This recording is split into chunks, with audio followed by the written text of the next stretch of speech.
Greetings! Well, I haven't done one of these in a long while, haven't I?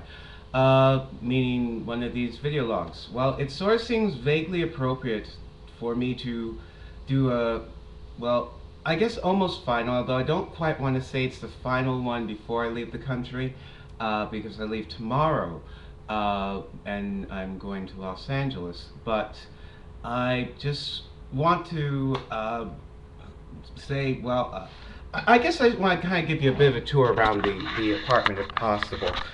You may have to forgive me here because I don't have the greatest length or talent in terms of being able to show everything. But hopefully, if you don't mind a little trip through here, I can sort of give you a glimpse of the environs in which I have been residing, which are now full of luggage, but there you can sort of see the view that I will sadly be giving up. And here is, oh yes, this is my nice little defiant goodbye shirt. Let's see. It says, "You can agree with me or you can be wrong," which tends to be my opinion towards life. There is my bed. And it sort of looked a lot more together, but I sort of figured, I'm getting ready to leave, so there's not much else. Bathroom and door and television, which is tuned into what I've discovered is the new crack, by which I mean the fourth hour of the Today Show. Yes, that's right, I said the fourth hour of the Today Show is officially, as I see it, more just as addictive as crack cocaine. Not that I know what crack cocaine tastes like. Yes, good kids, don't do drugs. Anyway, it is that good, and it will be one of the things I'll sorely miss because unfortunately it doesn't air in Austria when they do they show the NBC version of Today. Wow, and can you believe I've only been talking for 2 minutes? That's rather interesting. I don't know quite what to say. I've had a brilliant time living in this city for um, almost a decade, really. I came here in 2001, in August of 2001. Yes, that means I was here for you know what. And I saw it go from a sort of slightly funky place to kind of almost homogeneous. I mean, to be honest with you, it sort of has there's very little distinctive about New York now, except for maybe the architecture and the streets. But now you see everything is available. We have Pizza Hut. I swear to God, we have Pizza Hut available on the by delivery. And so no more just the personal pan. You can get the full on whatever they advertise. You can get it now here. We have Ruby Tuesdays. We have all these sort of things that, in many ways, people kind of want to leave for uniqueness, but now we have them here because it brings in tourists, and it's sort of odd. And I still feel odd about that. Um, I've seen the rise and fall of Wall Street. The arrogant Wall Streeters have kind of been humiliated, and that's a good thing. Um, I do not feel. I did sort of feel a bit more racial tension when I first moved here, but then I think nowadays it's almost sort of dissipating. I mean, yes, Obama's election will not mean that all of a sudden we have no racial problems in this country, but I feel that the people who are more small minded, as one would say, or the people who come from the small towns and sort of keep their small town biases and fear and just sort of just think that and thinks and prejudices are kind of having to open their eyes even when they're back home in their small towns. It's a good thing. I have been just kind of lucky to have been here at this time.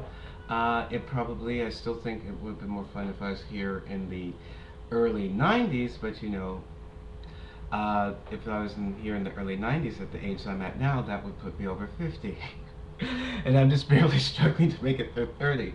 I don't know how I feel about leaving here. I kind of feel, and this is a very controversial statement, and it's not because I'm leaving, but just because I'm sort of reading the tea leaves, I guess you could say. I kind of feel like New York is kind of going to have to go inward and decrease its level of prestige on the international level. Not disappear from it, but sort of go into a sort of what's the word I'm looking for? Self, I guess self-analysis, or just go inward to really just sort of evaluate what sort of city do we want to create in the future. And the question remains is the city is this the city that we want? You know, do we want to have Disneyland of the Northeast? You know, or do we want it to be a financial capital? Do we want it to be an artistic capital?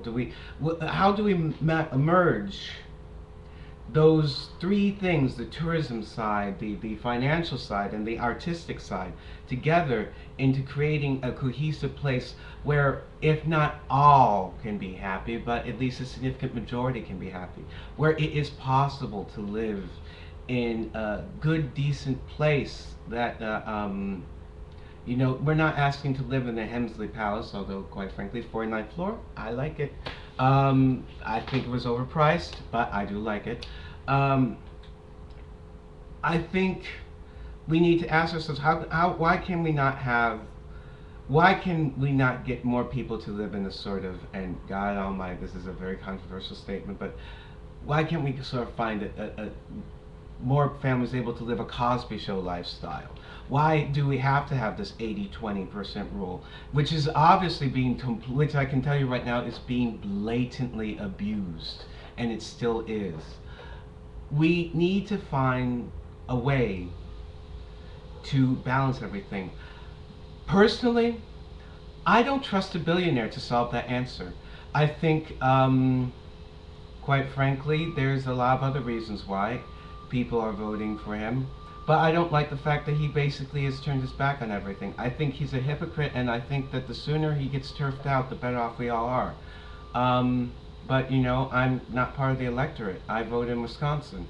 So I can't really do much except sort of shake my finger and wag approval. I mean, what do I have to say? We got a whole bunch of idiots we have a whole bunch of idiots who think that being upwardly in Wisconsin, who think that being upwardly mobile means voting Republican, even if it's against their own best interests. Which, you know, I can't understand the logic behind that. But then, you know, you show people put a scarecrow of you know, greedy unions or you know, things not helping anyone. I don't understand how I can understand how, you know, people can get distracted by the shiny objects that you know, a lot of right-wing politicians would put in there. I think Scott Walker is the devil incarnate. I will say that to the day I die. I think that he has no idea how to run the state of Wisconsin. I think he doesn't even make a good executive of Milwaukee County. I think he's, quite frankly, I think he's I'm not going to call out and say he's a racist, but I'll put it this way, he's terribly insensitive. He is not quite sensitive to the racial politics of Milwaukee County. In fact, I think he exploits it to his advantage. But that is just my own opinion.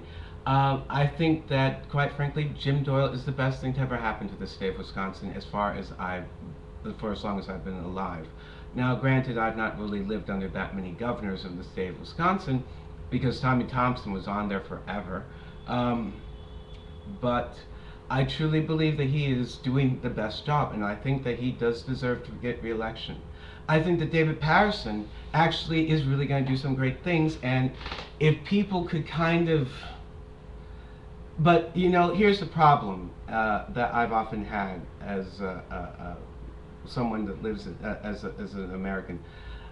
How can we look past just ourselves to see how we can play a role in the bigger machine that is our city, our country,